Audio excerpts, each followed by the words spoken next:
And I was able to pay my taxes and then take a little bit of money out just to live. But I didn't really need much because I had moved back home with family. Thank God for an awesome mom who believed in me and then started to see like, wow, son, you made $90,000 this year and you started halfway through the year. So she started to say to me like, keep it up. That's awesome. Even if you do that same amount next year, that's incredible. Um, February 4th, 2026. We're going to go over all the trades I took today. It was a continuation day in the market, meaning we had a big sell-off yesterday, and then look what occurred today. The continuation of the downward momentum. We're going to look at the daily momentum first because that's where we get our foundational read. That and the volume. We look at both of those, but mostly we look at the momentum. So as you can see, 4 market days ago, we had what's called a pivot point, where the momentum on a daily level for the NASDAQ and Qs had a stopping of momentum. 3 market days ago, that momentum started to reverse. The selling pressure started to increase.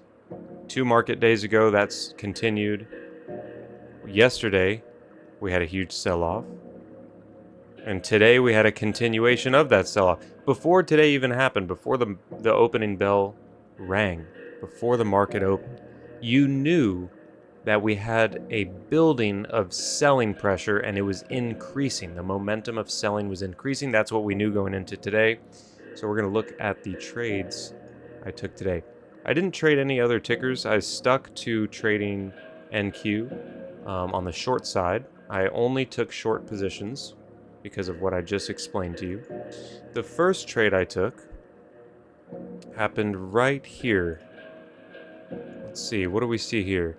We see a volume confluence. We're on the right side of the momentum. We're about to pass and we're about to meet the previous day's low. That's what this blue dashed line means. So we entered right here. Why? Volume confluence. Our higher time frames, 5-minute was giving us permission. The 2-hour and then the 30-minute were all giving us permission. This is what's considered a fractal 4, very high probability setup. Entered at the close of the candle, stop loss slightly above, or at the top of the previous candle, depending on how you're feeling. And you sell 80% of your position at that first target, which is normally a 2-to-1, and then you allow your runners to continue on running. That was a good win right there. Next trade of the day happened right here. Do you see this what do you know message? Yeah, so look at how the price rejected and played with this level. We're going to go into what that's about. My next trade was right here. Why? We're moving down the 1-minute momentum. We have a power volume bar greater than the previous 3.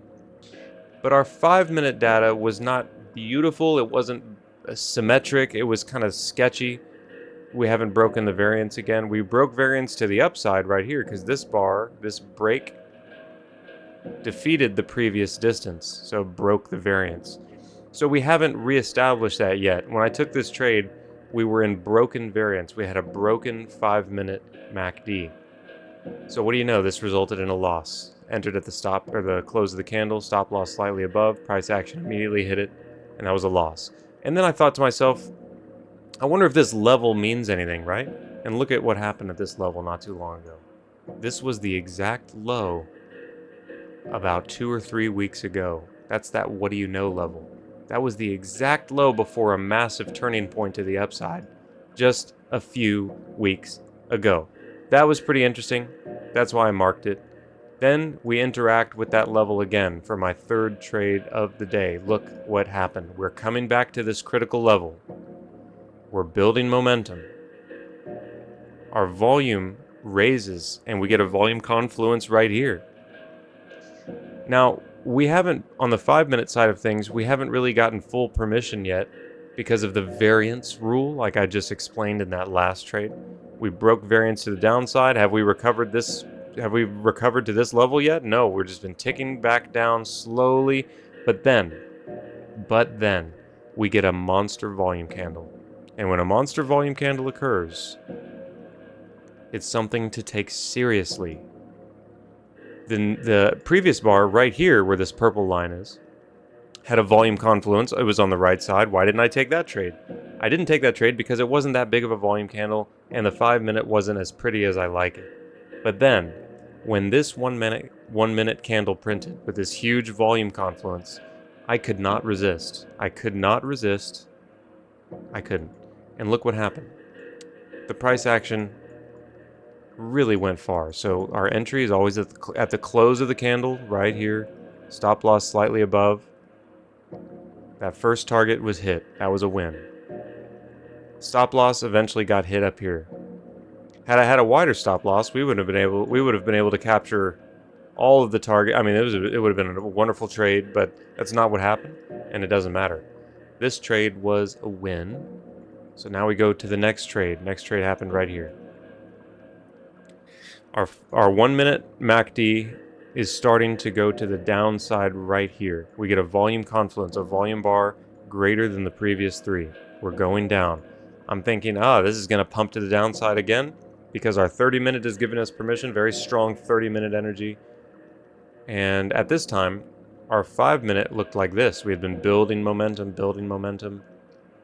But then it said no. The market said no and shot me down. This was a loss right here, small loss. Final trade of the day happened in the final 10 minutes of the market. I tagged this one, but it was a long trade. I didn't take it. I was basically focused on shorts today, but look at this setup. We crossed over to the top side on the 5-minute. We hold a level of momentum on the 5-minute. The 30-minute MACD now breaks variance. We've got a broken 30-minute. That's good if you're going for a long side trade. We start to build momentum. We get a volume confluence. We're on the right side of the momentum. This was an entry to the long side, which actually never would have come back. This would have hit all of the targets, and this would have been a great trade right there. Wonderful trade setup.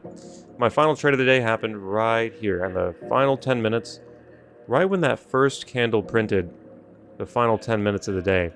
I took the trade because we had already been building momentum on the 5-minute MACD. Look at this. 5-minute MACD is selling off. The momentum is building to the downside.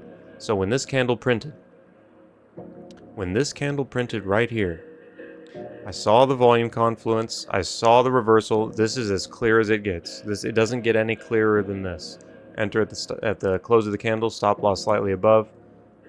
Target that 2-to-1 where you sell 80% or 90% of your position, and you allow the remainder of your position to continue running to capture more and more profits. That was February 4th, 2026. I'll see you in the next one.